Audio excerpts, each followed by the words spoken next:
Hello, welcome to Grandpa and the Goddess of Poetry. Well, today I was listening to the news on the radio and it brought me to mind how worrying the political situation in the world is everywhere. But on the other hand, there have been other times when the world has seemed in a very worrying state, particularly in the 20th century. So many horrible wars took place.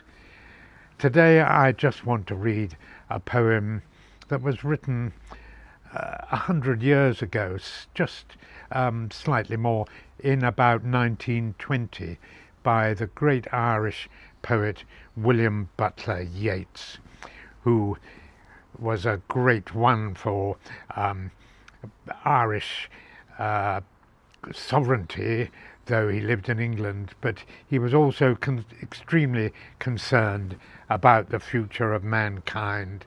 And this wonderful, powerful, mysterious, but very, very relevant poem, I think, is worth repeating today. It's his amazing poem called The Second Coming, which is full of strong images of worrying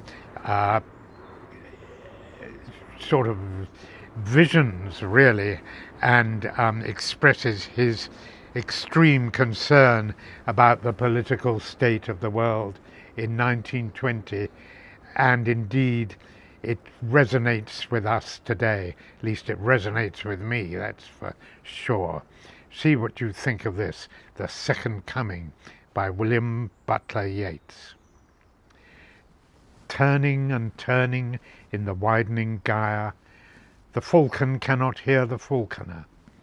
Things fall apart, the centre cannot hold. Mere anarchy is loosed upon the world. The blood-dimmed tide is loosed, and everywhere the ceremony of innocence is drowned. The best lack all conviction, while the worst are full of passionate intensity. Surely some revelation is at hand. Surely the second coming is at hand. The second coming. Hardly are these words out when a vast image out of spiritus mundi troubles my sight.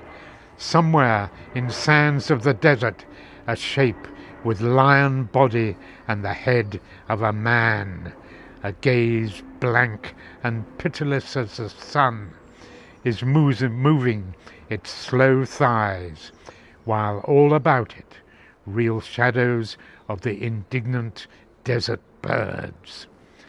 The darkness drops again, but now I know that 20 centuries of stony sleep were vexed to nightmare by a rocking cradle.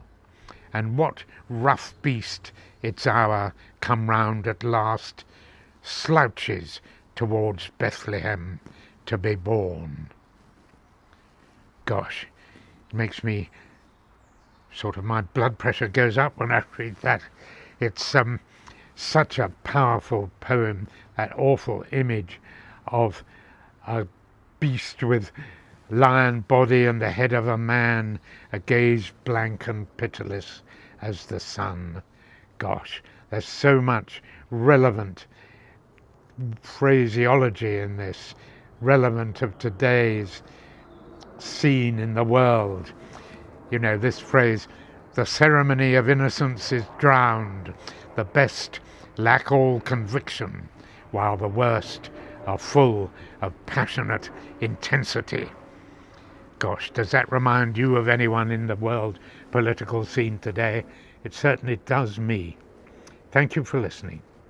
Have a good day.